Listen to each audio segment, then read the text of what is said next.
हमेशा आकर के यही थूक के गंधवा देता है। हे भगवान।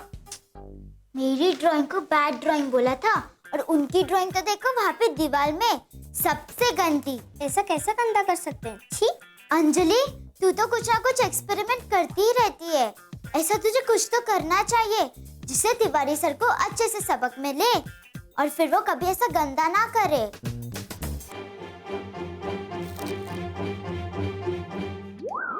ओह आंटी, पहेलियों की पंडित, आगे तो बढ़। मगर मगर मगर। आशा की आत्मा कहती है कि वो गुमशुदा नहीं, उसका खून हुआ है। उसे इंसाफ चाहिए, इंसाफ। ओए, तुझे ये सब कैसे पता? होमवर्क। किसी भी कहानी के पहलू को सॉल्व करने के लिए होमवर्क करना बहुत जरूरी होता है। अब तुम ही सोचो, जब ऋतु को जगराते से हॉस्पिटल लेके गए तो वहां कौन गया? उसकी माँ की आत्मा। नहीं, वहां एंट्री हुई सिमरन की। मैं उर्फ डिटेक्टिव सिमरन। और पता है वहां और कौन था? और तू ही बता दे, डिटेक्टिव सिमरन। मुझसे क्या पूछ रही है बार बार? कौन आया था, कौन गया था? वो कहानी मैं सुना रहा हूँ या तू? वो करण, उस हॉस्पिटल में कौन था? बच्ची के पापा, आत्मा के पति। पर अनफॉर्चुनेटली डिटेक्टिव सिमरन ने उनकी सारी बातें सुन ली। करण, ये मामला जितना आसान लगता है ना, उतना है नहीं। ये मामला बहुत ही टेढ़ा है।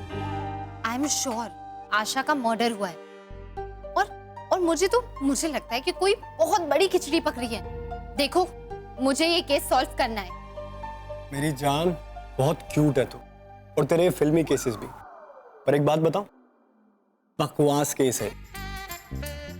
बच्ची ने कुछ बोला, तूने 4 बातें सुन ली, तो तूने पिक्चर इमेजिन कर ली। सुन, हमारे पास और भी बहुत सारे केसेस हैं जो हमें सॉल्व करने हैं, जिन्हें हमारी जरूरत है। वैसे भी तुझे क्या दिलचस्पी है यार इस केस में? करण, तुमने उस बच्चे की आंखों में नहीं देखा, एक अजीब सा डर था, एक खामोशी, डरावनी खामोशी। ऐसे ऐसे जैसे वो बहुत कुछ बोलना चाहती हो, पर फिर भी वो कुछ नहीं बोल पा रही थी। तुम ये नहीं समझ सकते। अब तेरे जैसे पढ़े लिखे लोग इन सब बातों को सच मानेंगे तो बाकी सबका क्या होगा? करण, पता है मैंने उनका पीछा क्यों किया? क्योंकि माता रानी ने मुझे उनका पीछा करने को कहा। वरना तुम ही सोचो ना करण, घर से इतनी दूर, उस जगराते में, उसी वक्त, उसी टाइम मैं वहां क्यों होती? देखो करण, देखो, मैं तुमसे लास्ट टाइम हेल्प मांग रही हूँ यार।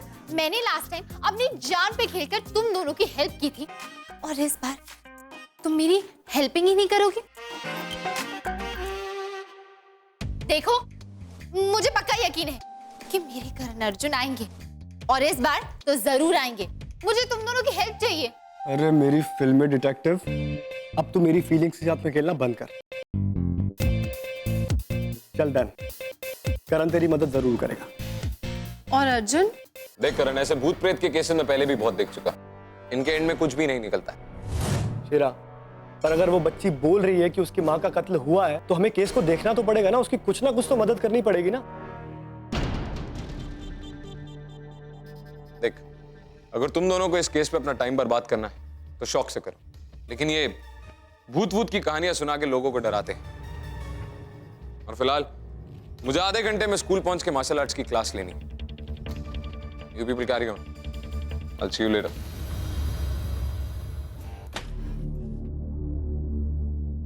जी, किससे मिलना है आपको? सत श्री अकाल, मैं हूँ पमी, और ये है मेरे कैमरामैन मिस्टर शमी। हम यहाँ उगता पंजाब टीवी से हैं, और हम आपसे एक प्रोग्राम के सिलसिले में बात करना चाहते हैं। तो आपको यहाँ से क्या चाहिए? उस रात हम माता रानी के जगराते में थे। जो कुछ भी हुआ, जो कुछ भी आपकी बेटी ने कहा, हमने वो सब कुछ देखा। तो हमारा शो ऐसी ही कुछ अजीब और गरीब घटनाओं पे आधारित है, जो विज्ञान भी नहीं समझ पाता वो क्या है ना, हम ऐसे cases all over India cover करते हैं, तो मैंने सोचा कि लगे हाथों आपका भी केस। सॉरी, मुझे आपसे कोई बात नहीं करनी। हम अपना होमवर्क करके आए हैं। आपने अपनी बहन की मिसिंग होने की कंप्लेंट पुलिस स्टेशन में लिखवाई थी ना? हाँ तो देखिए, हम आपकी हेल्प चाहते हैं। आप हमारी हेल्प करें तो हम आपकी बहन को ढूंढ सकते हैं। हम ये क्लिप प्ले करके अपने सारे दर्शकों को दिखा सकते हैं। लेकिन अगर आपने हमारी हेल्प नहीं की तो शायद हम वो क्लिप प्ले कर कर मीडिया में ये बता सकते हैं कि आपने इस पर कुछ भी कहने से मना कर दिया है। वैसे क्या आप अपनी इमेज ऐसी करना चाहती हैं मीडिया में? अब इतनी बदनामी तो चलती है ना? अच्छा ठीक है, मैं आपको सब कुछ बता दूंगी, लेकिन मेरी एक शर्त है। मैं इस कैमरे के सामने कुछ भी नहीं बताऊंगी। ठीक है। आइए मेरे साथ।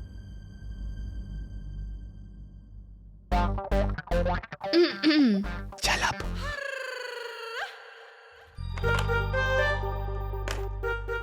ये क्या है? अंजलि का नया आविष्कार।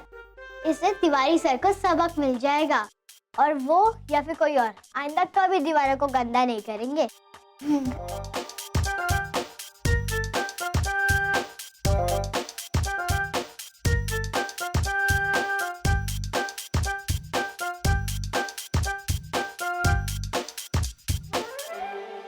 भागो भागो भागो, तिवारी सर आ गए।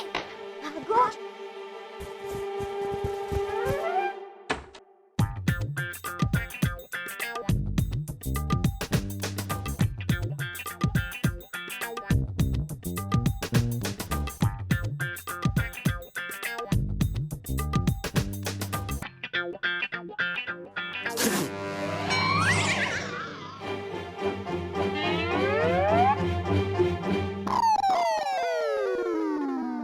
कौन डोंकी का जैसा हंस रहा है? हाँ, स्टूपिड गधा। कौन किया ये?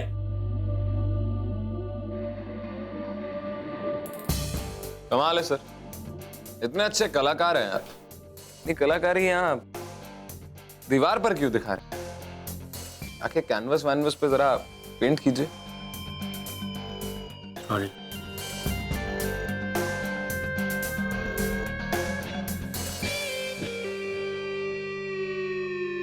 अंजलि,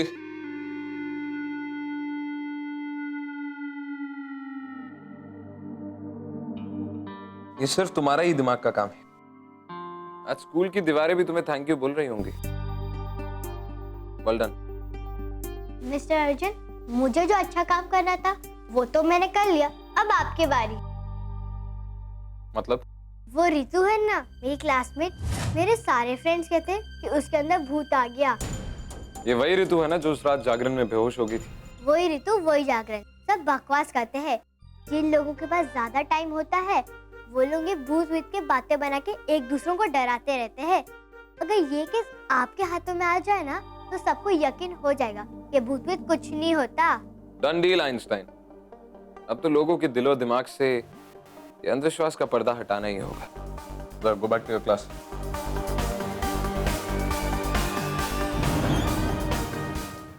आशा जी, जिनका वो नाम ले रही थी, वो कौन है? ओ, ऋतु की माँ है और मेरी बहन। पिछले 3 महीनों से वो लापता है। हमने उनको ढूंढने की बहुत कोशिश की, लेकिन उनका कुछ पता नहीं चला। और आपकी लास्ट बात कब हुई थी उनसे? जिस दिन वो गायब हुई थी उससे 1 दिन पहले मुझे दीदी का फोन आया था। हेलो सविता, मुझे यहाँ से ले जा प्लीज, मुझे यहाँ से ले जा, मैं यहाँ और नहीं रहना चाहती।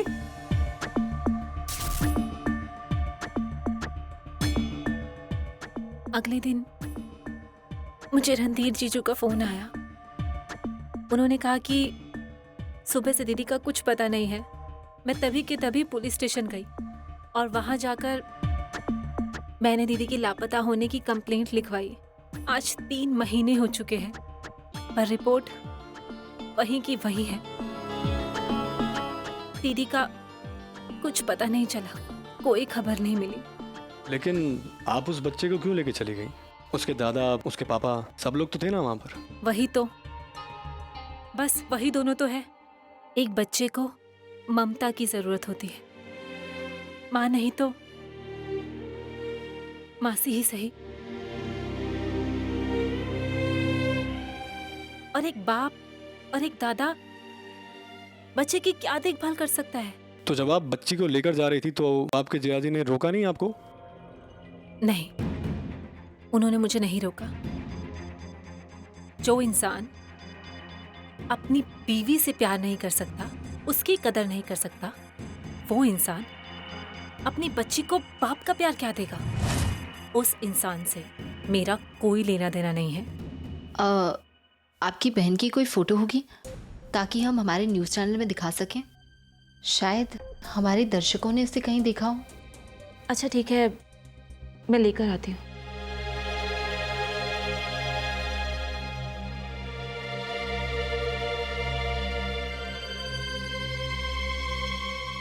लीजिए।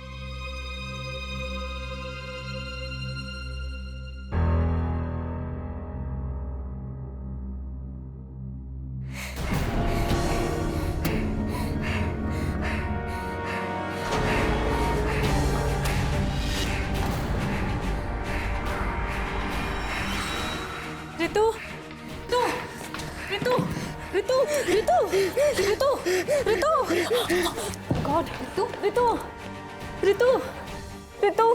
अरे इसकी तबीयत तो और खराब हो गई है। इसे हॉस्पिटल ले जाने के लिए गाड़ी है हमारे पास? नहीं प्लीज, वो ठीक है, बस उसकी तबीयत खराब है। नहीं तो आप फिर से पेपर में छाप देंगे कि बच्ची में भूत आया। अगर आप लोगों की पूछताछ पूरी हो चुकी हो तो आप लोग। अरे पर प्लीज आप जा सकते हैं।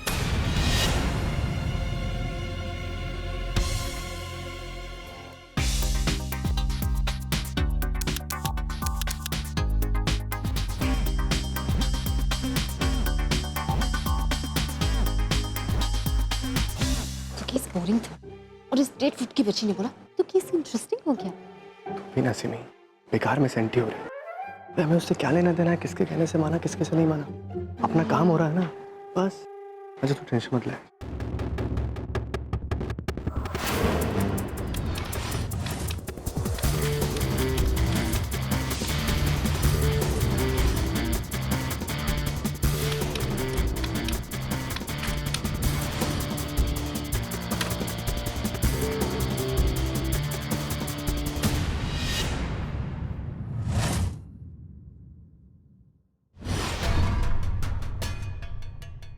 मी हवलदार घोरपुडे आणि इंस्पेक्टर वाघमारे। जी आप लोग यहाँ क्या चाहिए आप लोगों को? एक औरत का बॉडी मिला है। तुमची मिसेस खो गेली है ना?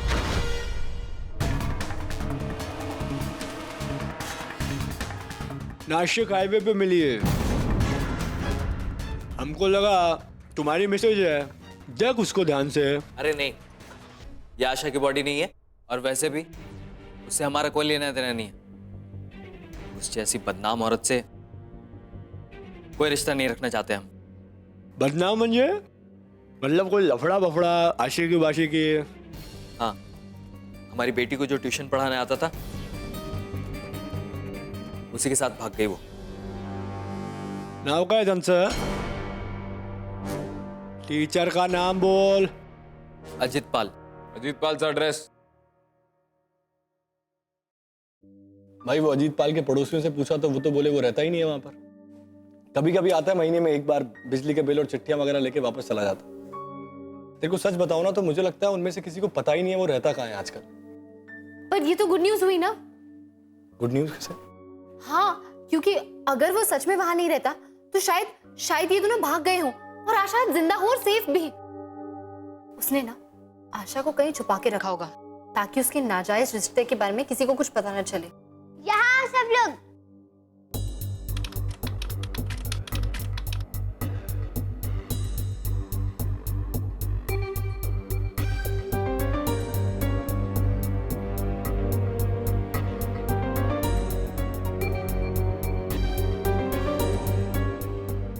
पॉज करो, अब रिवाइंड करो यहाँ से।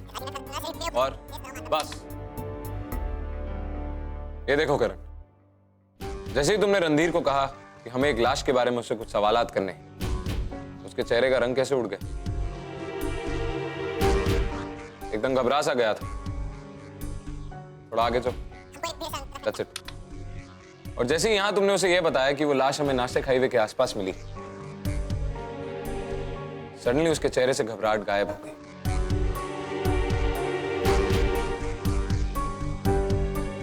बस एक बात तो साफ है, वो जरूर हमसे कुछ छुपा रहा। वाह, मुझे तो समझ ही नहीं आता, तुम शक्ल से सुपरस्टार हो क्या दिमाग से भी?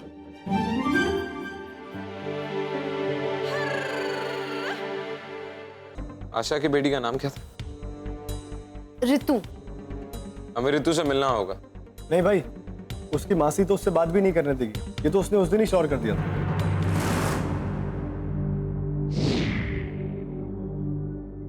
वैसे मिस्टर युधिष्ठिर, कौन कहेगा कि आप और अर्जुन दोनों चचेरे भाई हैं? बिल्कुल जुड़वा लगते हैं आप, सिवाय इन मूंछों के। आपके चेकअप का सेटअप वहां लगाया गया है। टीचर्स बच्चों को लेकर वहीं आ जाएंगे। फ्लॉप। अगर आज ऋतु स्कूल ना आई तो हमारा पूरा प्लान फ्लॉप हो जाएगा। Coming sir. आओ बेटा। आओ, यहाँ बैठो।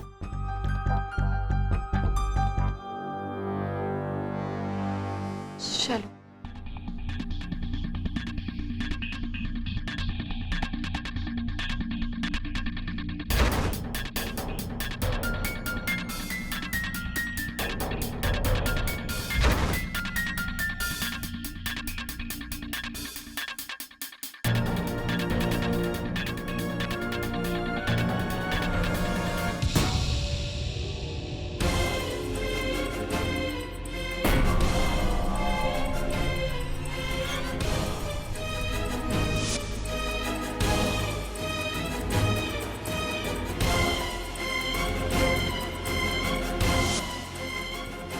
ऋतु, तुम्हारी मम्मी कैसे दिखती थी?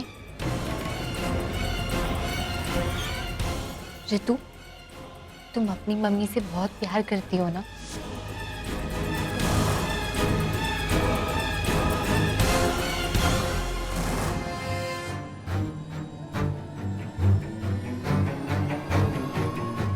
बताओ आशा, क्या बताना चाहती है?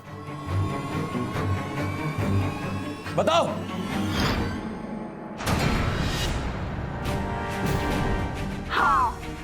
मुझे बदला चाहिए। हनुमान मंदिर के पीछे वाला मैदान जो रेलवे ट्रैक के पास है, वहां जाओ। सारे जवाब मिल जाएंगे तुम्हें।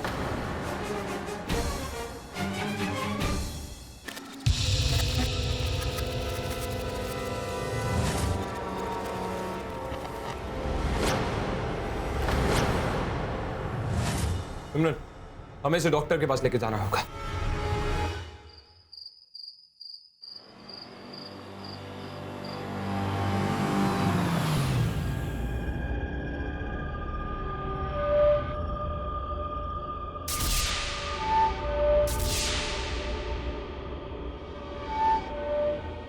वो अजीत भी तो यहीं रहता है, ये उसी के घर का पिछवाड़ा है।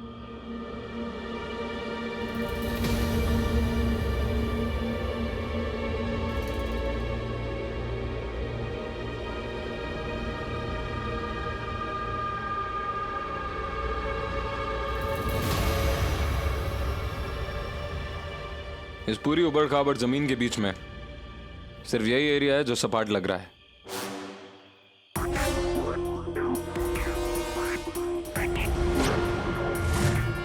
मिट्टी भी ढीली है। खोदते हैं इसे करण, चलो।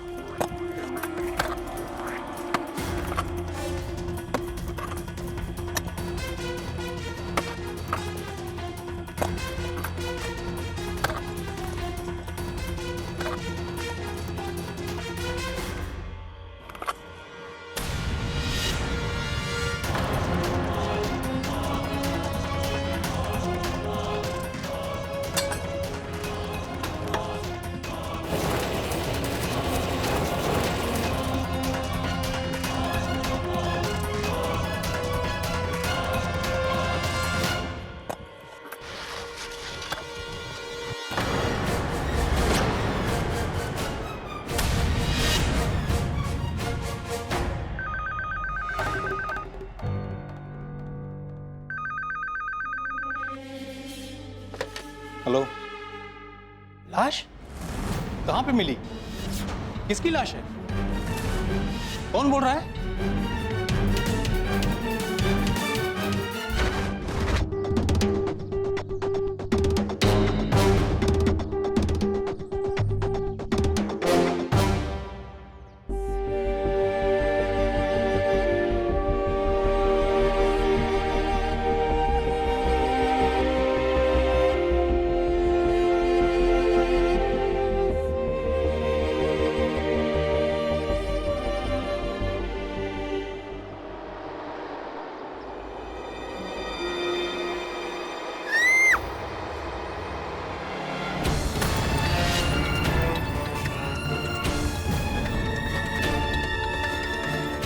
चलो, अरे छोड़ना, अरे चल चल चल चल, अरे छोड़ा।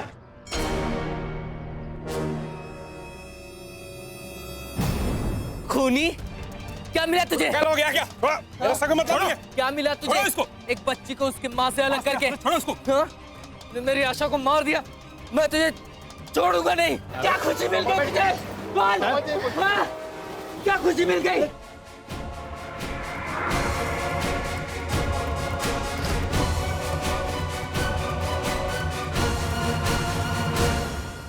ओ मेरे शेरा, मेरी जान पार्टी तो कर ले। अबे केस जीत गए हम लोग।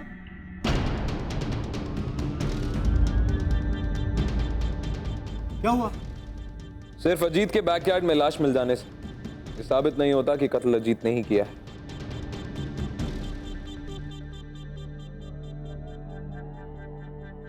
वो मेरे इंटरनेशनल जासूस, उस बंदे का इरादा एकदम साफ था। उसने पहले पड़ोसी की बीवी को फंसाया और जब वो फंस गई तो उसे मार के दफना दिया। सिंपल। तुम्हें याद है जब हम रणधीर के घर गए थे, तुमने देखा था कि रणधीर किस तरह अपनी बीवी से नफरत की बात कर रहा था, लेकिन जैसे ही उसने अपनी बीवी की लाश देखी और ये देखा कि पुलिस ने अजीत को गिरफ्तार कर लिया है, सडनली वो चिल्लाने लगा कि मेरी आशा को तूने क्यों मारा। जो आदमी अपनी बीवी से इतनी नफरत करता था, इतनी मोहब्बत कैसे करने लगा कि वो आशा से मेरी आशा बन गई। एक और बात जिस पे तुमने शायद गौर नहीं किया, जब अजीत को गिरफ्तार किया जा रहा था तो छोटी सी बच्ची ऋतु कुछ इशारा करने की कोशिश कर रही थी, मानो हमसे ये कहना चाहती हो कि कोई गलती हो रही, कुछ गलत हो रहा है। लेकिन कौन कर रहा था वो गलती, और कौन सी गलती की बात कर रही थी वो?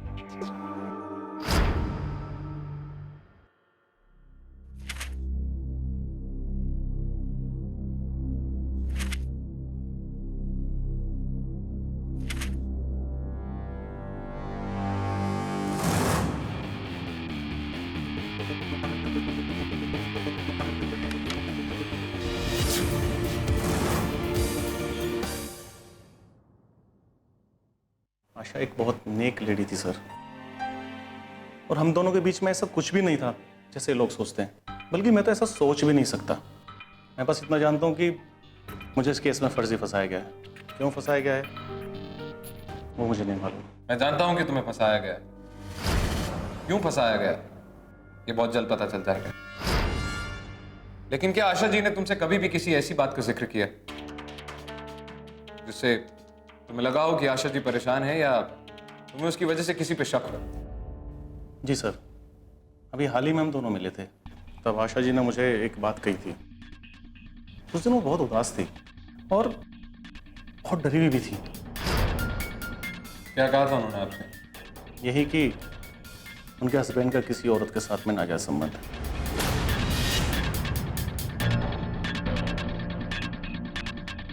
और क्या कहा था? और तो कुछ नहीं कहा सर। उस दिन वो बहुत रो रही थी, शायद उनके पास ये सब बताने के लिए कोई नहीं था। और फिर ऐसे में मुझे जो कहना चाहिए था मैंने वही कहा। मैंने उनसे कहा कि ऐसे इंसान से तो डिवोर्स ही ले लेना चाहिए।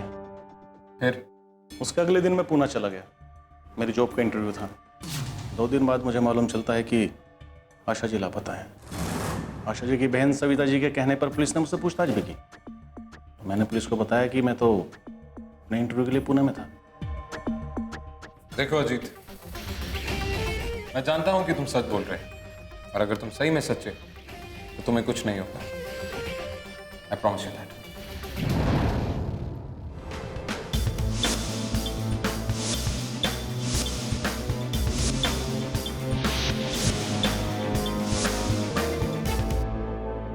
पड़ोसियों ने बताया कि आशा जी और उनके पति के बीच में बहुत ज्यादा लड़ाइयाँ होती थी।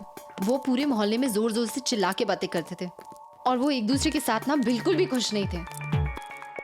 और वो रणदीप का बाप सुबह से शाम तक दुकान पे ही रहता है, लेकिन दुकान से तो कोई सबूत मिला नहीं। यही नहीं, और रणधीर दिन रात किसी औरत से फोन पे बात करता रहता है कि उसका किसी औरत के साथ एक्स्ट्रा मैरिटल अफेयर चल रहा था। लेकिन ये औरत है कौन? सारे सुराग हमें रणधीर के घर पे मिलेंगे। रात को 10 मिनट मिलेंगे हमें, जब बाप और बेटा दोनों बाहर होते हैं।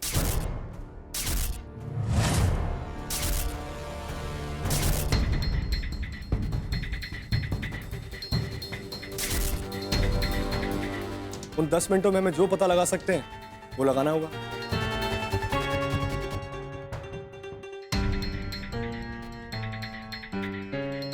आइंस्टाइन, रात को ऑपरेशन के लिए तैयार?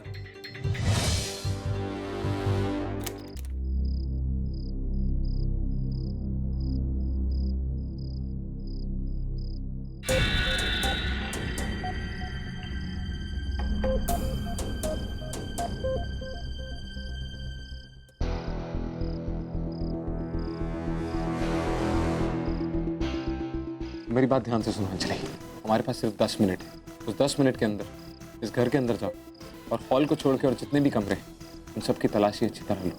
जो कोई भी सामान तुम्हें आशा से रिलेटेड मिलता है, जिससे हमें कोई सुराग मिल सके, उस सब की तस्वीरें खींच लो। मैं बाहर रह के देखता हूँ कि मुसीबत ना आए।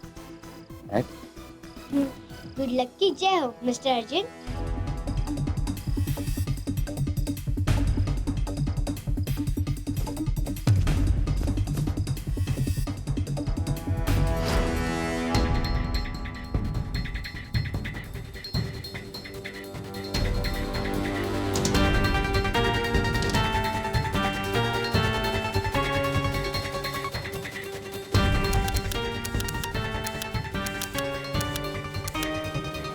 अंजलि, जल्दी करो अंजलि।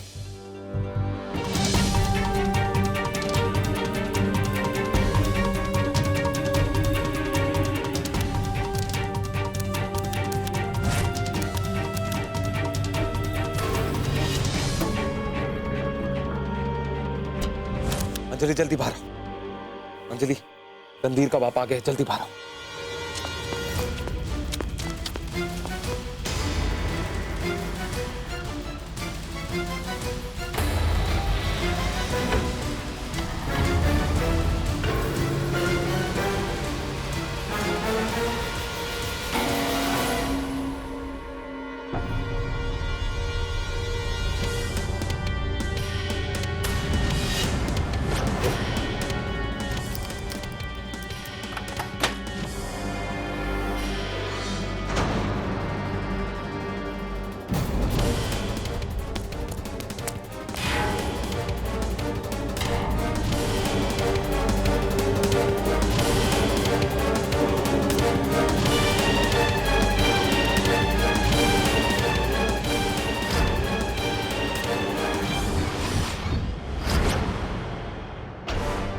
देखो, हर फोटो में उसने मंगलसूत्र पहना है।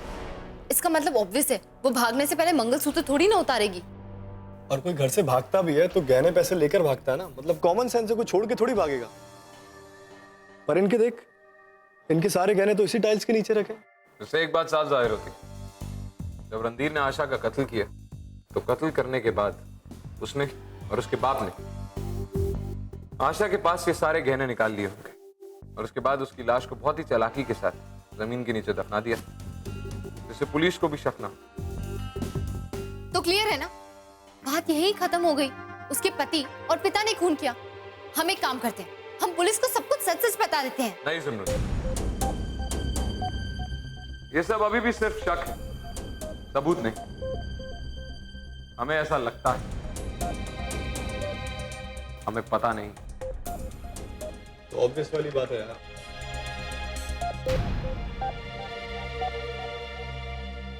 अंजलि, क्या तुम रणधीर के फोन को टैप कर सकती हो? मिस्टर अर्जुन, आप शायद भूल गए हो, मैं कोई जादूगर नहीं हूँ।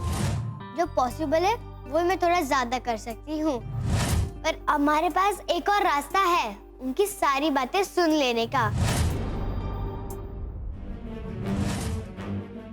अरे माफ कीजिए साहब। अरे क्या बदतमीजी है यार, फोन का नुकसान कर दिया। माफ कीजिए ना साहब, आप फोन पे थे और हम अपनी घरवाली के साथ। रोड भी देख के चलो ना। ये लो साहब, आपका मोबाइल। बन गया ना साहब।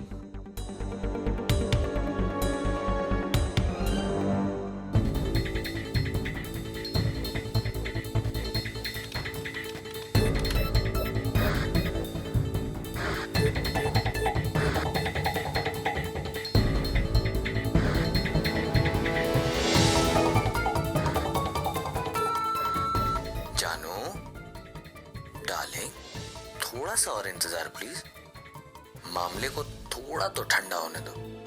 इतनी जल्दी कैसे शादी कर सकता हूं मैं? कुछ तो समझा करो हनी।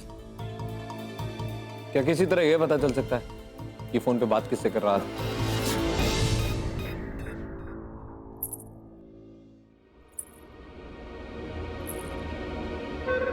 कौन है? कौन है?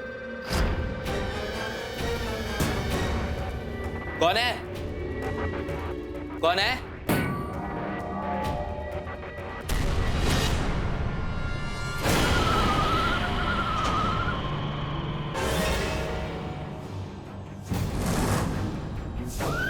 आशा हूँ।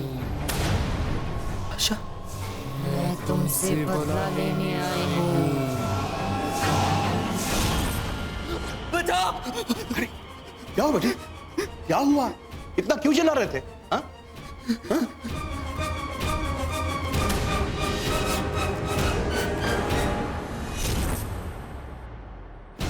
अरे उधर क्या?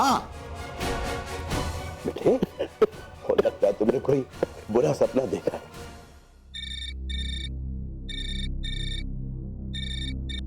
हेलो, अच्छा वो तुमने फोन कर लिया। पता है कल आशा मेरी खिड़की के बाहर खड़ी थी रात को। दिमाग खराब हो गया क्या तुम्हारा? तुम्हें बुरे सपने आ रहे होंगे रणधीर। बच्चों की जैसी बात मत करो। तुम बात को समझ नहीं। समझ रही हूँ रणधीर, उसे मरे 4 महीने हो गए हैं, पर शायद तुम उसे भुला नहीं पाए। और अगर ऐसा ही है तो मुझे अभी बोल दो। रुको, कोई आया है दरवाजे पे, मैं तुम्हें फोन करता हूँ।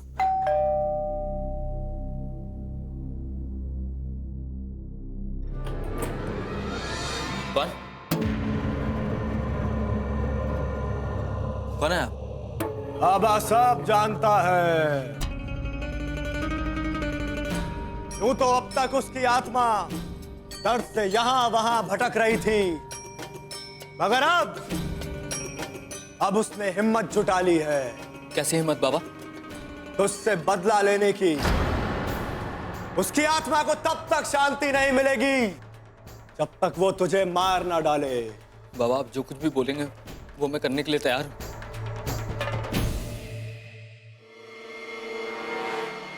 छोड़ दे हमें आशा, क्या मिलेगा तुझे हमें बर्बाद करके? तू तो पहुंच गई ना जहां तुझे जाना था। रणधीर तुम क्या पागल हो गए हो? किससे बातें कर रहे हो? जो मर चुकी है या फिर उसके भूत से? रणधीर ये भूत प्रेत आत्मा ऐसा कुछ नहीं होता। मैं जा रही हूँ, तुम्हें आना है?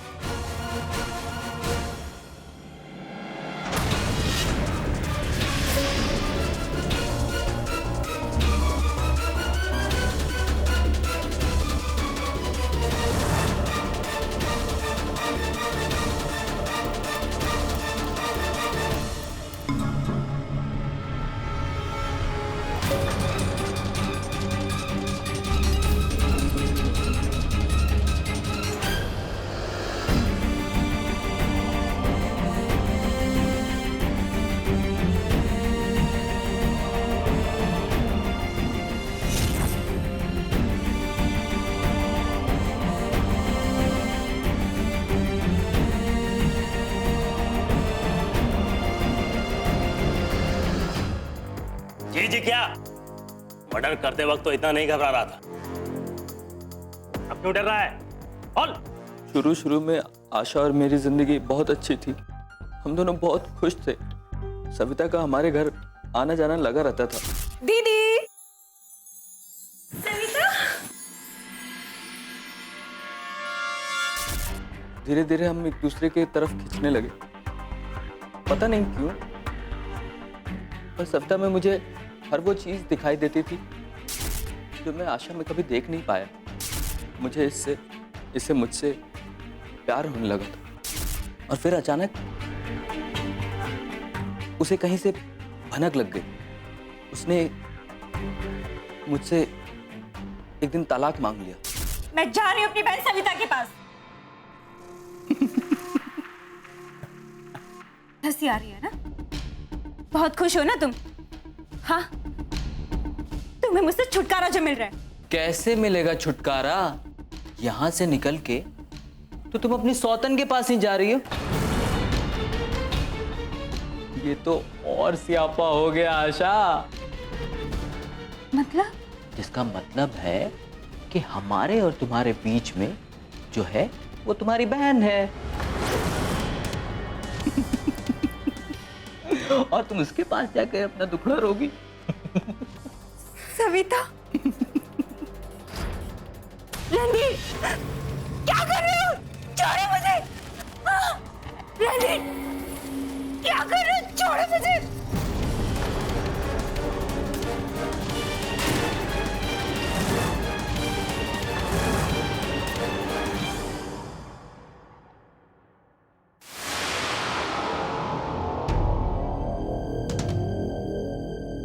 मैंने कर दिया। हनुमान मंदिर के पीछे जो रेलवे ट्रैक है और उसके बगल में ही मैदान सटा है, तो वहां पे मिल।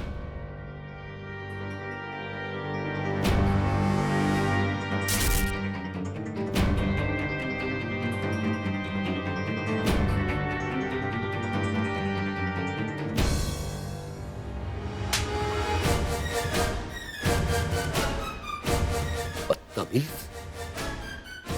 और तू? अरे तू जैसी बहन तो भगवान दुश्मन को भी ना दे। अपनी बहन का ही घर उजाड़ दिया तूने। चल बेटे, भूल जाए दोनों को जैसे मैं भूल चुका हूं। चल चल बेटे।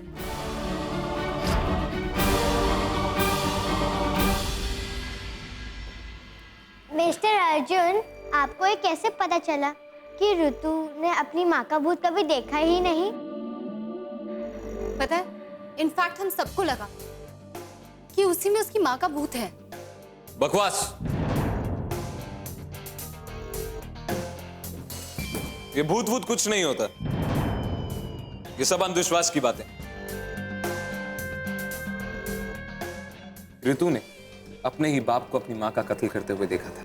उसे उस चीज का बहुत ही गहरा सदमा लगा, जो कुछ भी उसने देखा था। इसलिए उसने अपनी माँ के जैसे बोलना शुरू कर दिया। वो इंसाफ की पुकार, ये कहना कि उसका कत्ल हुआ, उस सबको देख के मैं समझ गया था कि इस पे कोई भूत वूत सवार नहीं है। बस इसे एक गहरा धक्का लगा है, जिसे अपने लफ्जों में बयां नहीं कर पा रहे। और जिस अंधविश्वास को लोग सच मानने लगे थे ना, उसी अंधविश्वास के सहारे मैंने इन दोनों को पकड़ा।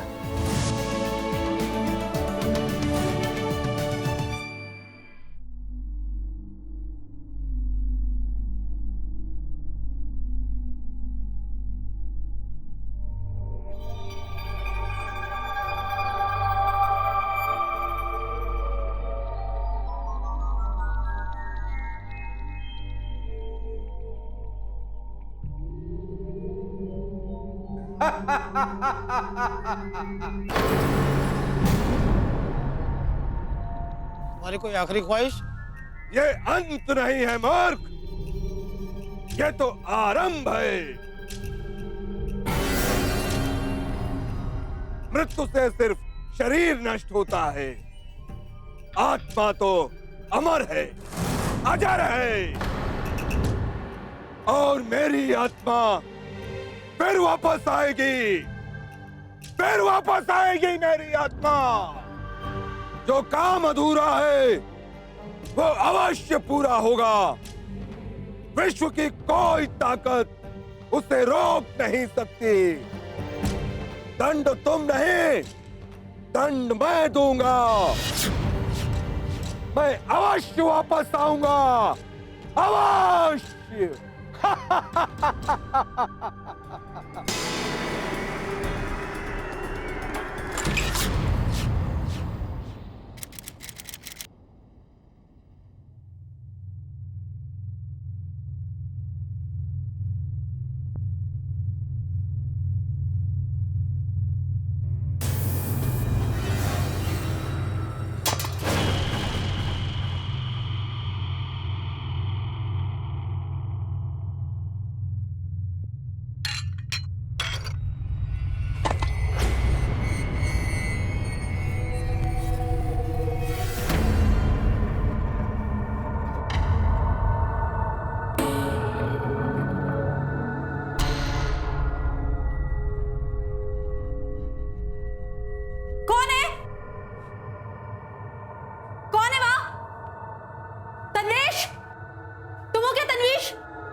मैंने कहा था ना, मैं वापस आऊंगा।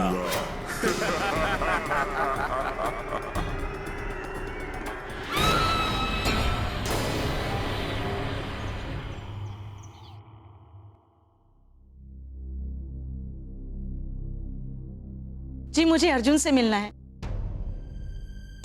मेरा नाम शांति है। मैं अर्जुन।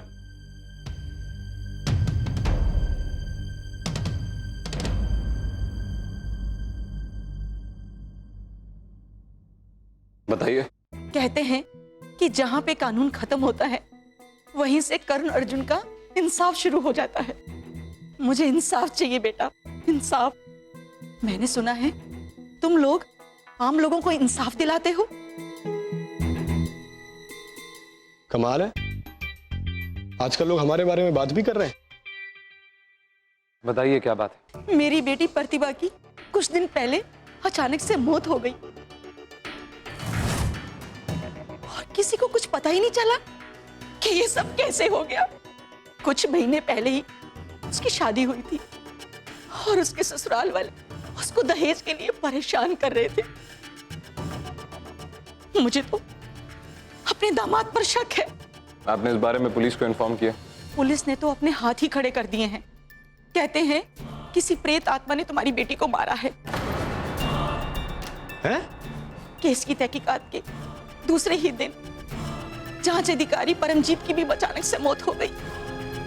अब तो कोई पुलिस वाला इस केस को हाथ में लेने के लिए राजी ही नहीं हो रहा है। बेटा अब तो तुम लोग ही मेरा सहारा हो। मुझे इंसाफ चाहिए, मेरी बेटी को इंसाफ चाहिए।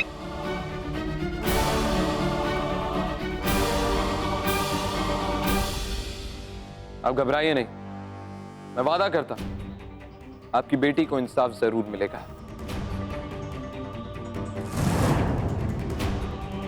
अनबिलीवेबल, विश्वास नहीं हो रहा कि आखिर ये हो क्या रहा। सिस्टम इस हद तक सड़ चुका है कि केस को सॉल्व करने के बजाय ये लोग खुद इन अंधविश्वास और तकियानुसी बातें जैसे भूत प्रेत का सहारा ले रहे हैं। आखिर इस देश को हो क्या रहा है? पर भाई इन FIRs के हिसाब से कुछ तो है जो समझ के बाहर है और समझाने के भी। ये देखना इसमें क्या लिखा है। मरने वाले का मुंह खुला, आंखें बाहर, ऐसे जैसे बहुत डरे हुए हों, और बाय गॉड मृत्यु। हाँ मृत्यु। मृत्यु इसका कारण नहीं है और दोनों FIRs बिल्कुल एक जैसी। अब बोल। दुनिया में ऐसी कोई चीज नहीं होती करण जिसका कोई कारण ना।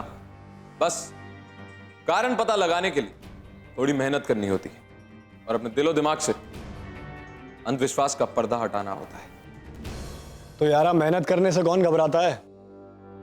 चल बता फिर कहां से शुरू करें? प्रतिभा के पति तन्वेश। आप भूत भगाओ समिति से? जी।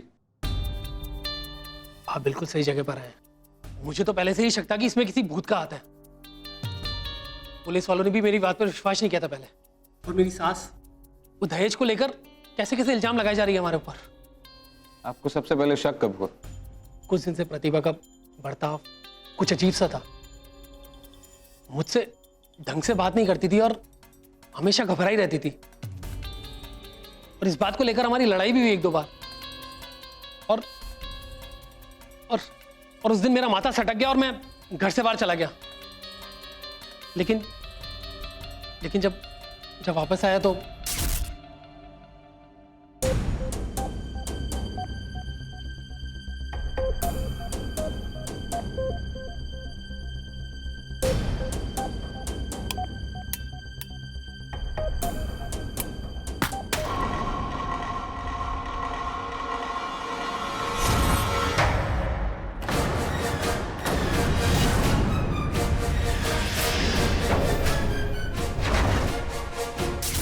ये कोई आम हादसा नहीं था। कितनी बातों का तो कोई कारण ही पता नहीं चला। पुलिस को उंगलियों के निशान नहीं मिले, दरवाजा भी अंदर से बंद था। जरूर इन सब के पीछे कुछ न कुछ है।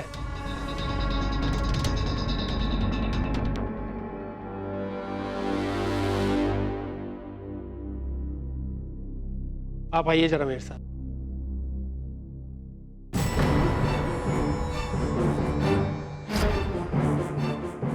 ये मैसेज आपने कब देखा?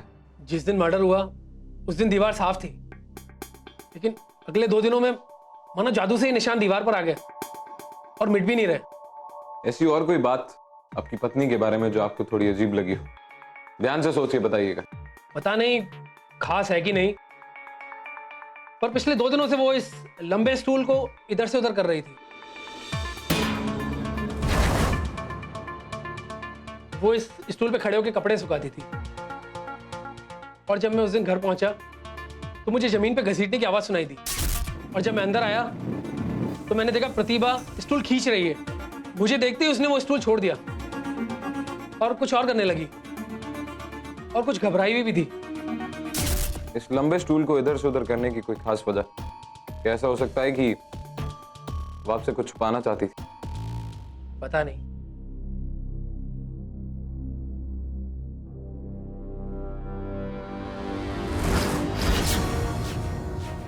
यहाँ ऊपर क्या रखते हैं आप लोग? ऊपर तो फालतू सामान पड़ा है।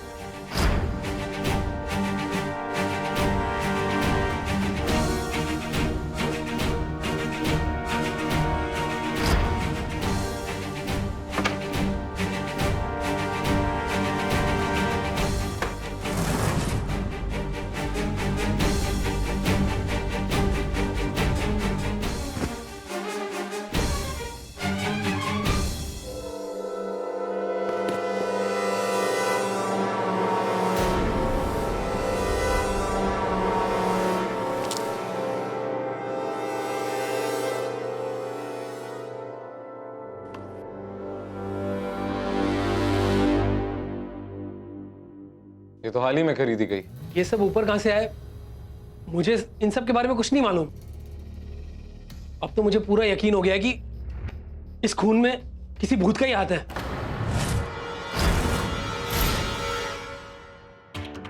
क्या पुलिस जब यहाँ आई थी अपने साथ सबूत के तौर पे कुछ साथ ले गई? सिर्फ प्रतिभा का फोन। परम भाई बहुत ही टफ पुलिस वाला था साहब। अपनी उससे अच्छी बनती थी, अपन बहुत कम करता था उसके लिए।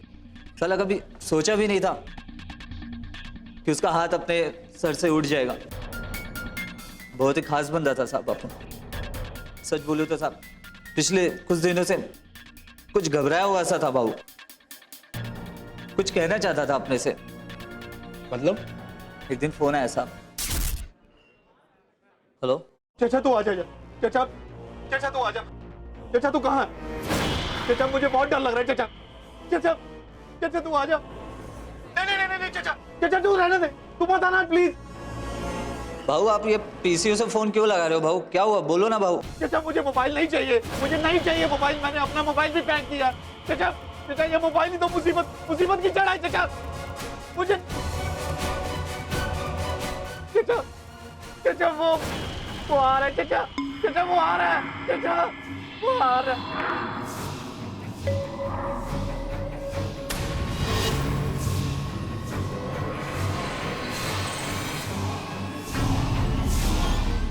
क्या पता भाऊ ने क्या देख लिया था कि उनके जैसा निडर आदमी भी इतना डर सकता है। अब तो पता भी नहीं चलेगा। वो भी चल गया वैसा। हाँ करण बोल।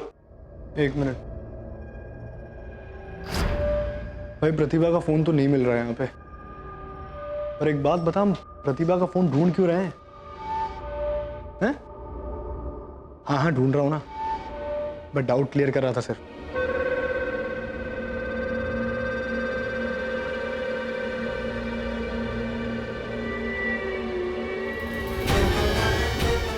Hello Karan. Hello hello Karan. Hello hello.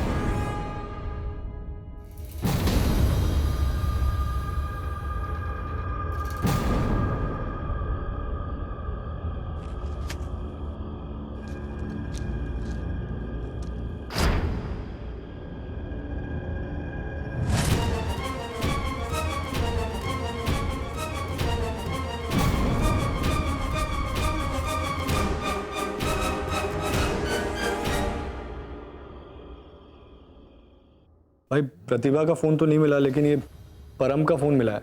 ऐसा क्या है उस फोन में जो इतना डरा हुआ था? नहीं ऐसा तो कुछ नहीं है, लेकिन प्रतिभा का भेजा हुआ एक एमएमएस है। एक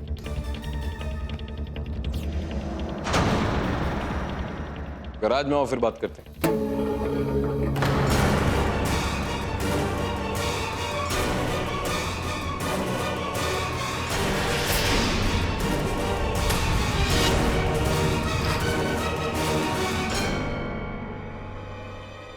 देखने के लिए धन्यवाद। तुम्हारी जिंदगी के अब 3 दिन बाकी।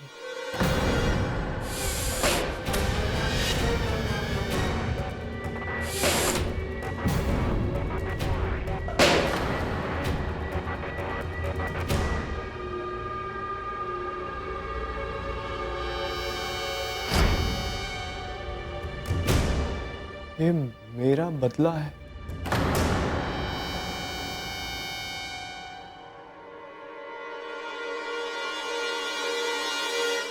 ओ यारा, वो 3 दिन तो बहुत कम होते हैं यार। 3 दिन में तो अपनी गर्लफ्रेंड्स को गुड बाय भी नहीं बोल पाऊंगा।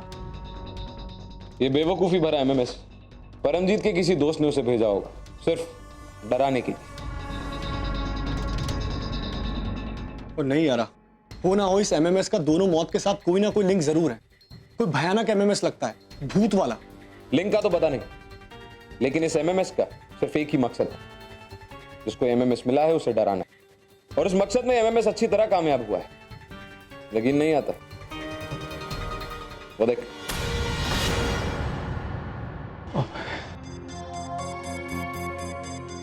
भाई मैं बोल रहा हूं ना, इस केस का डर के साथ कोई ना कोई लिंक जरूर है। तेरे को पता है, मरने वालों की मौत का कारण आज तक नहीं पता चला। बस सबकी आंखें बाहर थी, जैसे डरे हुए हो। दरवाजा अपने आप अंदर से बंद हो गया, उंगलियों के निशान नहीं मिले, यही सब ना। देख करण, मैंने अपनी पूरी जिंदगी में ऐसे कई सारे केसेस देखे जिनमें ना तो हमें उंगलियों के निशान मिले और ना ही कोई सुराग। लेकिन इसका मतलब ये नहीं जिस किसी ने भी कत्ल किया हो वो इंसान नहीं था। एक तो यार तू है ना बहुत जिद्दी है, और तेरे पास अगर हर बात का लॉजिक है ना, तो मुझे एक बात बता दे, उस दीवार पे वो मैसेज कैसे आया? पहले तो नहीं था, मेरी आंखों के सामने आया बे। हाँ, अब चुप हो गया ना मेरा यारा।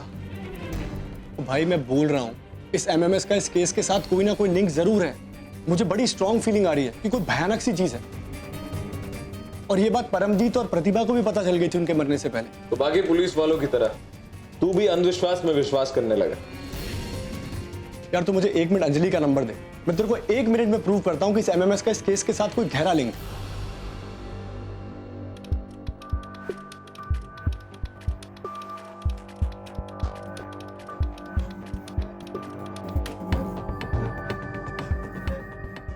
वोडाफोन कंपनी का सिक्योरिटी प्रोटेक्शन बहुत ही वीक है, इसलिए कोई भी इसका डेटाबेस में जाकर ये पता लगा सकता है कि वो एमएमएस किसने भेजा था।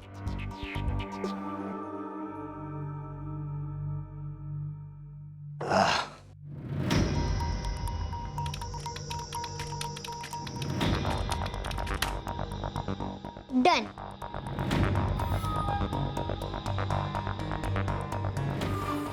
विश्वपति मखीजा।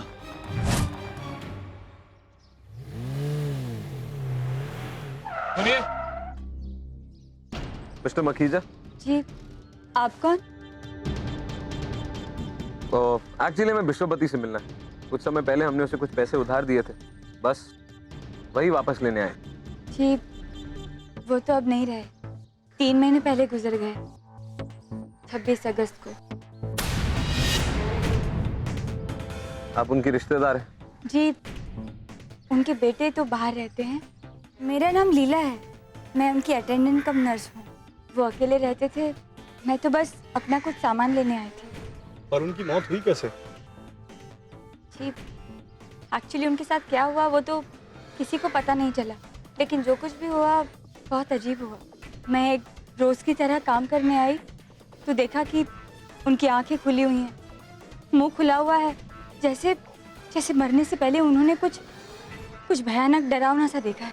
मरने से पहले उनके फोन पे कोई एमएमएस आया था? जी, मुझे ना आजकल के इन फ़ोन के बारे में कुछ जानकारी नहीं है, पर इतना ज़रूर कहूँगी कि वो पिछले 2-3 दिन से बहुत डरे हुए थे, पता नहीं किस वजह से। Thank you. देखा यार, अब तो तू भी मना नहीं कर सकता भाई। जिसे भी एमएमएस मिला है ना, उसकी 3 दिन में और उसके बाद ये एमएमएस अपना अगला शिकार ढूंढने लगता है। मानो जैसे कि कोई श्राप हो जो एक एक करके सब पे पड़ता जा रहा है। भाई अब तो मैंने भी देख लिया है और मुझे तो बड़ी टेंशन हो रही है यार।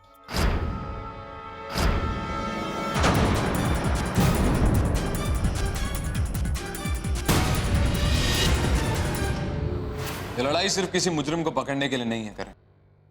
ये लड़ाई अंधविश्वास के खिलाफ है। किसी कातिल ने बहुत ही चालाकी के साथ पुलिस को इस केस से हटा दिया, ये भूत प्रेत और अंधविश्वास का बहाना बना के। लेकिन अगर हमने इस केस को सॉल्व नहीं किया तो ऐसा बार बार होगा। केस पे केस भूत प्रेत के बहाने बनते रहेंगे, फाइलें सड़ती रहेंगी और मुजरिमों का जो मन आया वो वही करेंगे। पर यारा, चल मान लिया ये हरकत किसी कमीने इंसान ने की है, पर फिर भी कुछ बातें तो साफ होनी चाहिए ना। मतलब हर केस में मरने वाले ने मरने से पहले सेम एमएमएस देखा है। पर ऐसा कौन सा इंसान हो सकता है जो कभी भी कहीं पर भी पेंट करके चला जाता है और किसी को पता भी नहीं चलता? मतलब गैराज में ले ले, परमजीत के घर के बाहर। ये देख, मैं ये तो नहीं जानता कि इस एमएमएस का इस केस से कोई लिंक है भी या नहीं, लेकिन एक बात जानता कि उस एमएमएस को एक बार फिर से देखने पर हमें कोई ना कोई क्लू जरूर मिलेगा। चल एक बार फिर से देखते हैं।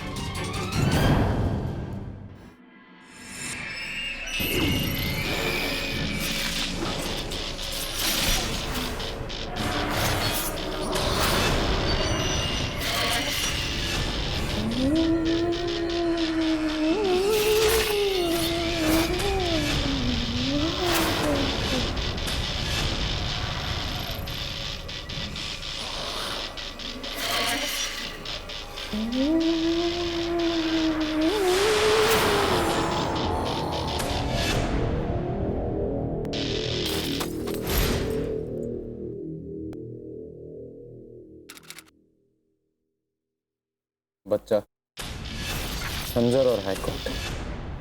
हमें पता करना होगा कि हाई कोर्ट में ऐसा कोई केस आया जिसमें एक बच्चे की जान ली गई हो, वो भी खंजर से। करण, ये रिसर्च तुझे ही करनी होगी। मैं अंजलि को रिसर्च देना नहीं चाहता, बहुत छोटी है। वो करूंगा शेरा। अपनी जान बचाने के लिए ना मैं अपनी जान पे भी खेल सकता हूं।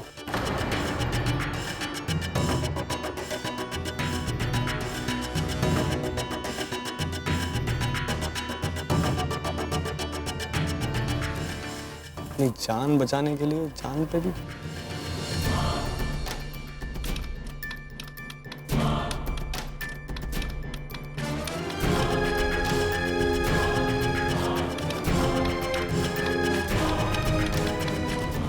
कुछ मिला? हाँ यारा, ये केस तो पूरे इंटरनेट पे छाया हुआ है। पूरे शहर को हिला के रख दिया था इस केस ने। किसी काली शंकर नाम के पागल आदमी ने 6 बच्चों को मौत के घाट उतार दिया था। उसे मौत की सजा हुई थी और 3 महीने पहले उसे फांसी भी दे दी गई थी।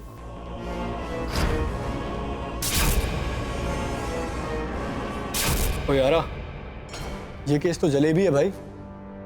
अगर 23 अगस्त को काली शंकर को फांसी हो गई थी तो 3 दिन बाद वो विश्वपति को मारने वापस कैसे आ गया? मैं जानता था काली शंकर वापस आएगा। उसे मैंने जेल में बहुत करीब से देखा था। उसके अंदर किसी बुरी शक्तियों का वास था। उसकी आंखें अगर एक बार आप देख लेते तो आपको भी यकीन हो जाता। खून से भरी आंखें, ऐसी आंखें तो सिर्फ किसी बुरी शक्ति वाले की ही हो सकती है। वो किसी को नहीं छोड़ेगा, मुझे भी नहीं छोड़ेगा। अब तो बस मौत का ही इंतजार है। यकीन नहीं हो रहा ना मुझ पे? आप लोगों को उसकी ताकत का अंदाजा नहीं है साहब। मैं अकेला ही नहीं, बड़े बड़े लोग उसकी ताकत का लोहा मानते थे। बिजनेसमैन, नेता, ये सारे के सारे लोग उससे सलाह मशवरा करने आते थे। लेकिन हाँ, चोरी चुपके। यशेश मित्तल का नाम सुना है आपने? उसने काली को करोड़ों दिए हैं, करोड़ों, ताकि उसकी ताकत का उससे फायदा उठाया जा सके। क्या इतने बड़े बड़े लोग ये सब के सब बेवकूफ थे? बेवकूफी आदमी की औकात देखकर नहीं आती। ऐसे बहुत से लोग हैं जो इस अंधविश्वास में विश्वास करके अंधे हो चुके हैं। और दूसरी बात ये, काली मर चुका है, वो वापस नहीं आ सकता। पहले उसे फांसी दी गई और उसके बाद उसे जला दिया गया। और अगर मैं ये कहूं कि उसकी लाश को जलाया ही नहीं गया है तो? मतलब ये कि उसको जलाने से पहले उसकी लाश कहीं गायब हो चुकी थी। उसका कोई रिश्तेदार नहीं था, इसलिए उसके दाह संस्कार की जिम्मेदारी हमने ली। और उसकी लाश को लेकर हम शमशान घाट जा ही रहे थे कि उस रास्ते में एक अजीब सी दुर्घटना हुई, डरावनी सी। देखते ही देखते तेज आंधी, हवाएं, मैं तो एकदम डर गया।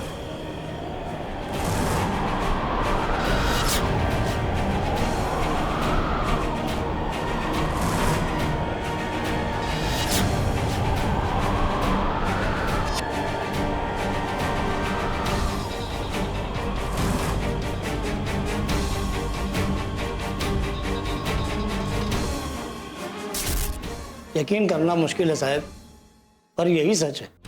काली मरा नहीं है। उसको कोई इंसान मार नहीं सकता, और जिसने भी कोशिश की वो जरूर मरेगा। मुझे मालूम है काली मुझ तक भी पहुंचेगा साहब। मैं भी मरूंगा।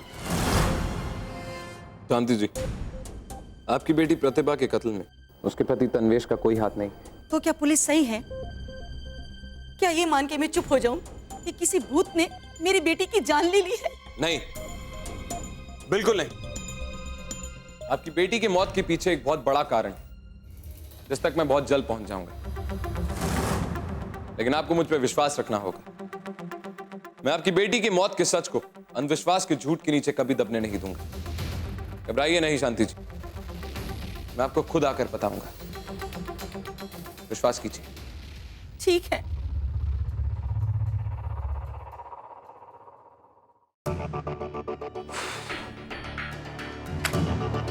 वो आंटी जी को तो तूने बोल दिया, पर इनका क्या?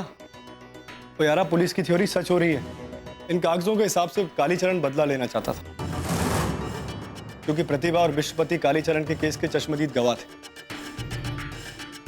बच्चों के मर्डर केस के दौरान प्रतिभा पटियाला में ही पढ़ाई कर रही थी, और वो विश्वजीत भी वहीं कहीं बैंक में नौकरी करता था। इन दोनों के अलावा केशव आहूजा, जो मुंबई से है, उसका फोन नॉट रीचेबल है। जितनी जल्दी हो सके इस केशव को ट्रैक कर, तब तक इस भूत के भेष में छिपे असली कातिल को ढूंढता। हो सकता है वो काली शंकर ना हो, बल्कि कोई और। कौन? एक और आदमी है जो उसके बहुत करीबी था, यशेश मित्तल।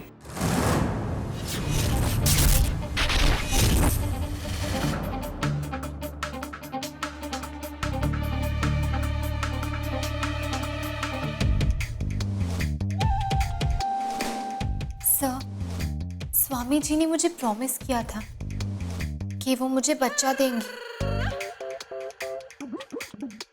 I mean, उन्होंने मुझे प्रॉमिस किया था कि वो मुझे अपनी शक्तियों से बच्चा देंगे। देखिए ना, मैं जब से यूएस से आई हूँ पता नहीं वो कहाँ चले गए। क्या आप उनकी फैमिली में किसी को जानते हैं जो मुझे बच्चा दे सके? मेरा मतलब जिनकी ऐसी ही शक्तियां हो। स्वामी जी का कोई परिवार था ही नहीं। हाँ, उनका एक शिष्य है जो काफी सालों तक उनके साथ था। काली जी के जाने के बाद रक्तांबर ही उनके सब क्लाइंट्स की मदद कर रहा था। वो शायद आपकी मदद कर सके। How sweet of you sir. वैसे कहाँ मिल सकती हूँ मैं रक्तांबर से? अरे अर्जुन, ऐसा कैसे हो सकता है? क्योंकि रक्तांबर तो पिछले 1 साल से जेल में है। ओके। अरे वो केशव आहूजा है ना, वो अपने मुंबई के पीजी से पिछले 2 दिनों से गायब है। किसी को नहीं पता है वो कहाँ है। जिसको पूछो एक ही बात बोल रहा है कि वो डरा हुआ था, डरा हुआ था।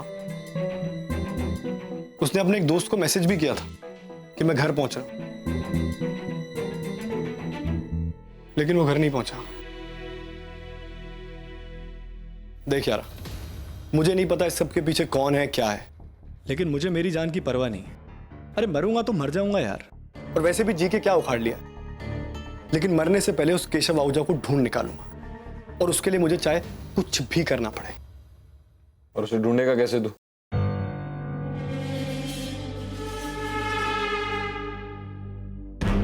Anjali, Anjali the great. चल चलता हूं।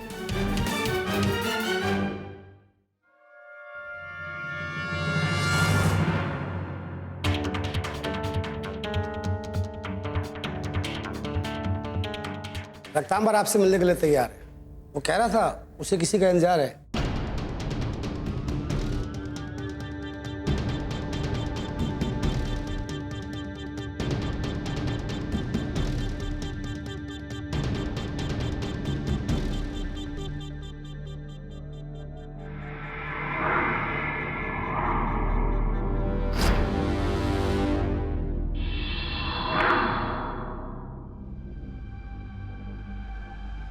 तो काले बादल फिर से घिर गए। किसकी बड़ी चढ़ी है तुम्हारे परिवार में, यही जानने के लिए आया ना तू यहां पर? मैं जानता हूं। ये वही है, काली, काली शंकर, जो मरने के बाद फिर से जीवित हो गया। मुझे पता है, मुझे पता है कि वो यहां आएगा और सब कुछ बर्बाद कर देगा। दुनिया की कोई भी शक्ति उसे रोक नहीं सकती। बकवास कर रहे हो तुम। मरा हुआ इंसान कभी वापस नहीं आता। ये जो कुछ भी हो रहा है ना, इसके पीछे कोई ना कोई इंसान है जो बहुत जल्द तुम्हारी ही तरह या तो इन सलाखों के पीछे होगा या फिर ऊपर। कौन पकड़ेगा उसे? ये लोग जो कई सालों से उसे पकड़ नहीं पाए और कार्रवाई के नाम पे मासूम लोगों को जेल के पीछे धकेल रहे हैं। उसकी शक्ति के आगे ये लोग टिक नहीं पाएंगे। तुम दुनिया को बेवकूफ बना सकते हो, लेकिन मुझे नहीं। मैं समझ चुका हूं कि इस सब के पीछे कौन कौन छुपा है, और उनमें से एक तुम भी हो। मैं तो यहां बंद हूं, किसी से भी पूछ लो, लेकिन काली शंकर यहां पर आएगा और आकर मुझे यहां से छुड़ा कर ले जाएगा। मेरी मेहनत, मेरी ईमानदारी का इनाम देगा वो। मैं कहता हूं भाग जाओ यहां से, भाग जाओ, क्योंकि काली शंकर आ रहा है वो। चाहता तो हूं कि तुम्हारी इस वफादारी का इनाम तुम्हें यहीं दे दूं, लेकिन फिर भी तुम किसी मासूम को सजा देने की बात कर रहे थे।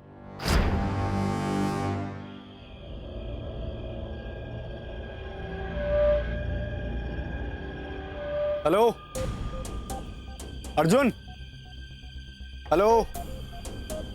ओ यारा, मैं पनवेल में हूं। Hello hello Arjun. अरे मैं ये फुंतरू की मदद से सिग्नल देखता देखता पहुंच गया हूं यहां पर। अबे सुन रहा है ना? हेलो हेलो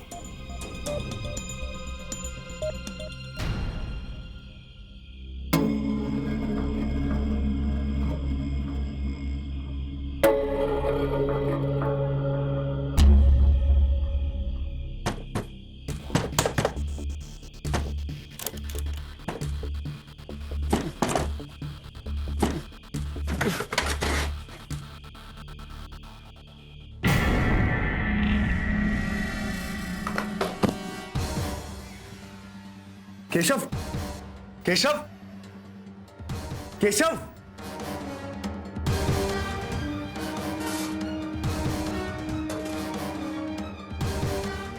उठ,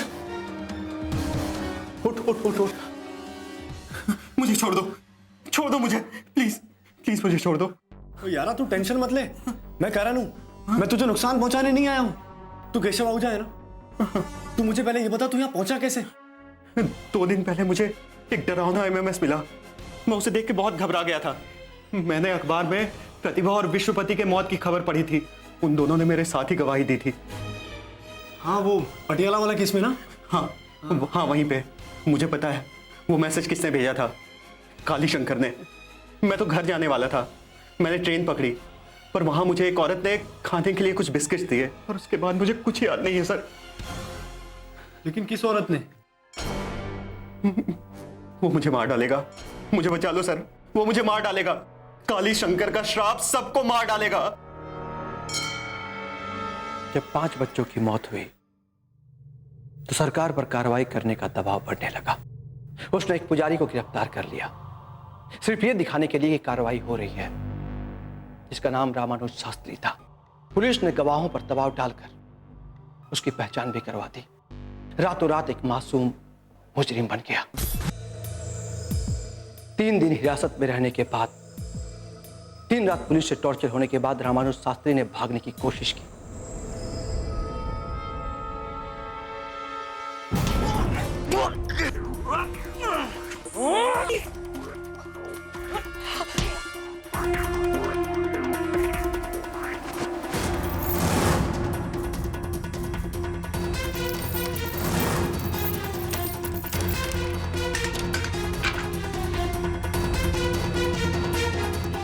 पर भाग्य को कुछ और ही मंजूर था।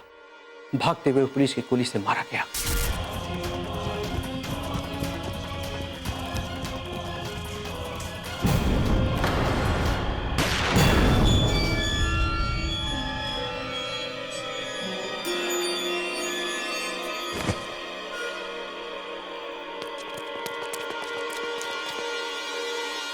उसकी कोई गलती नहीं थी।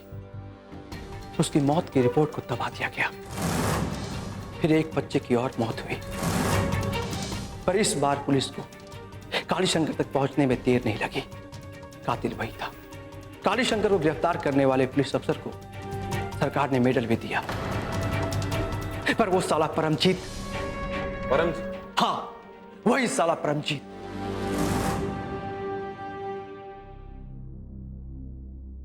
Relax, relax.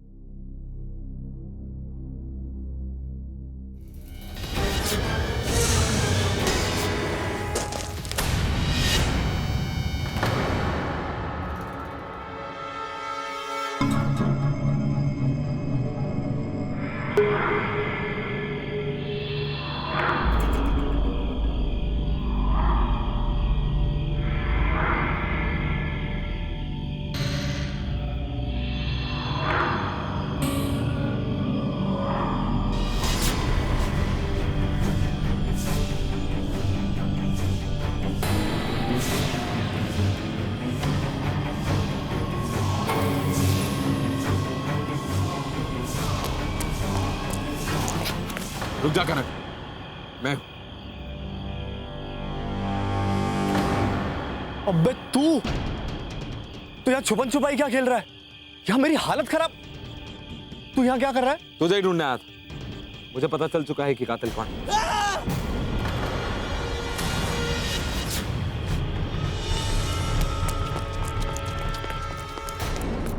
रुक जाओ लीला,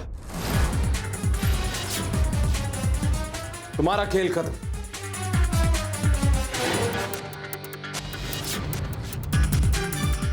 लीला?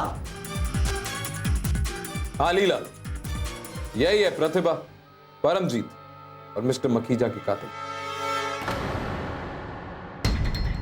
इसी ने वो डरावने एमएमएस भेजे थे सबको। तेरे गैराज पे जो लिखावट हमें मिली थी ना, वो भी इसी ने की थी।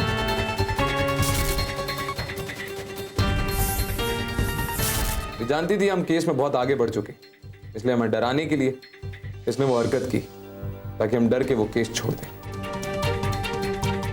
और ये डिवाइस देख रहा है, इससे बिजली के झटके दिए जाते हैं। अगर बहुत दिनों का डर बिजली के झटके के साथ मिला दिया जाए तो मौत भी हो सकती है। दौरा पड़ने के कारण दिल काम करना बंद कर जाता है, आंखें बाहर आ जाती हैं और मुंह खुला का खुला रह जाता है। देखने वाले को ऐसा लगता है जैसे मौत का कारण डर या दहशत है। पर लीला ने सब कुछ क्यों किया? अब इसका जवाब मैं ही दूं या आप खुद कुछ बताना चाहेंगी लीला? मैं अपने बाबा की मौत का बदला लेना चाहती थी, समझे तुम? मेरे बाबा सब कुछ थे मेरे लिए, सब कुछ। वो मेरी जिंदगी थे, मेरे लिए जीते थे और मैं उनके लिए।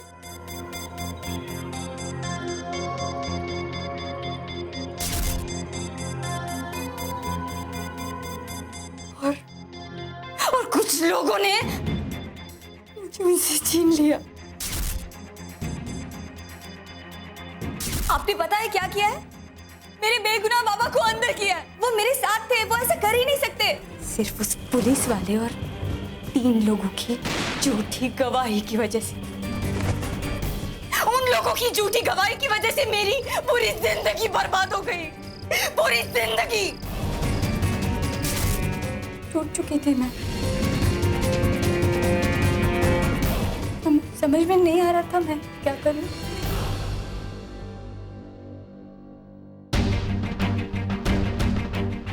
मेरी पूरी दुनिया उन लोगों ने छीन ली ना, तो मेरी जिंदगी का एक ही मकसद रह गया, मेरे बाबा की मौत का बदला लेना। और उसके लिए तुमने डर का सहारा लिया, काली शंकर की मौत की दहशत का डर। और ये सब शुरू हुआ उस शमशान घाट से, जब काली शंकर की लाश अचानक से गायब हो गई थी। Am I right? मैं तो सिर्फ उन लोगों का पीछा कर रही थी, पर उस रात के तूफान ने मेरी बहुत मदद की।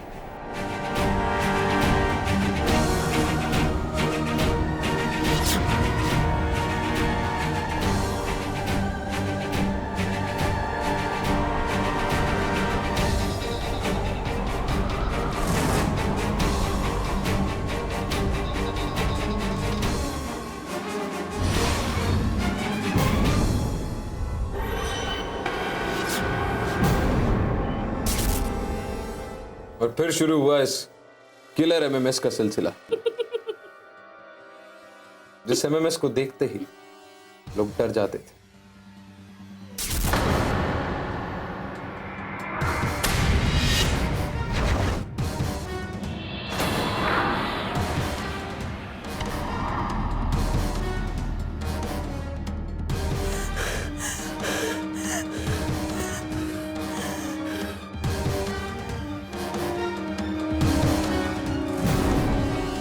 और दीवार पर लिखने के लिए भी तुमने एक खास किस्म की इंक का इस्तेमाल किया, जिस इंक का इफेक्ट उस दीवार पर कुछ दिनों बाद होता था।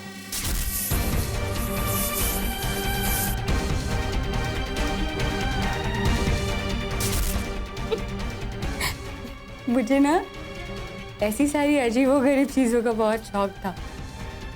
बाबा मुझे बहुत प्यार करते थे और इसलिए बहुत सारे पैसे खर्चा करके मुझे वो इन गिफ्ट की थी मुझे। पर तुम विश्वपति की नर्स क्यों बनी? उन झूठी गवाही देने वालों के पास कैसे पहुंचूं? रास्ता नहीं मिल रहा था मुझे, समझ में नहीं आ रहा था मैं क्या करूं, क्योंकि उन लोगों की वजह से मेरे बाबा। लेकिन मुझे बात पे विश्वपति के बारे में पता चला।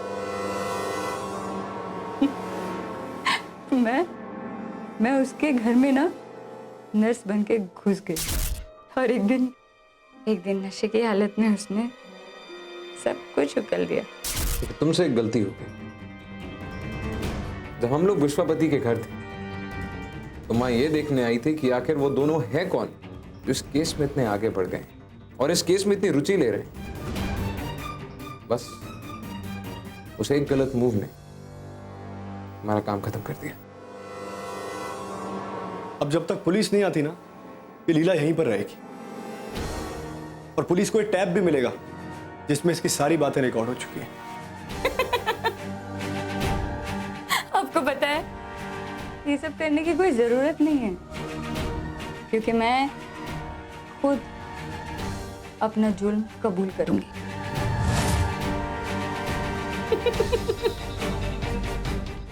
देखिए आपके चेहरे। मुझे जो करना था ना, मैं ऑलरेडी कर चुकी हूँ। जिन्हें खत्म करना था उन्हें कर चुकी हूँ, सिर्फ एक रह गया, ये एक। और ये एक बचा रहेगा लीला। And I promise you that. Police के आने का इंतजार करो और एक बालिग जुर्म कोर्ट में करो। चल करो।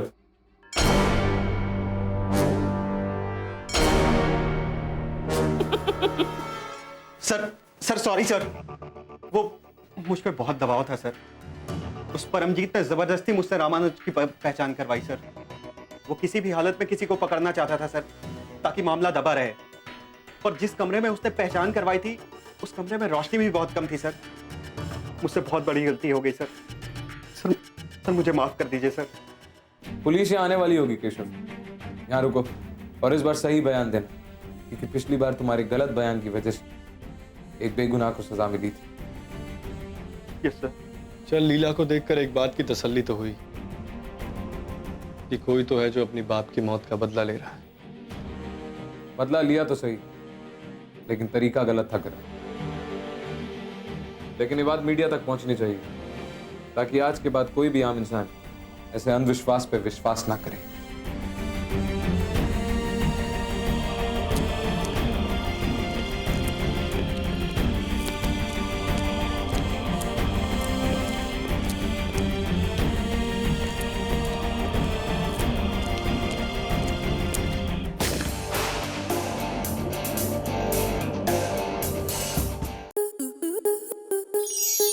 आपके मनोरंजन पर अब नहीं लगेगा कोई ब्रेक। स्टार प्लस के बेहतरीन शोज देखने के लिए लाइक, शेयर और सब्सक्राइब करें स्टार प्लस यूट्यूब पेज को।